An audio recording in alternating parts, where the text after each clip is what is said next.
strength and the mind power of people across the organization. This means even at the lowest level of workers, are you able to harness their strengths, their thinking and their support to ensure that you are able to achieve your company objectives?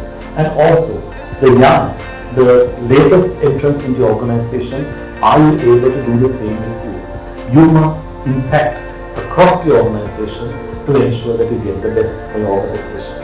Now, having said that, that leadership is all about getting the best of everyone in the company to ensure the company achieves its objectives.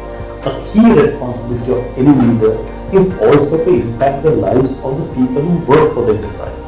So in that perspective, it's important that you start believing in people, you start taking risks in people, and you start standing behind people who you feel have a future and help them achieve their goals and objectives, not only with advice but also standing up for them and ensuring their success in their lives and in their career.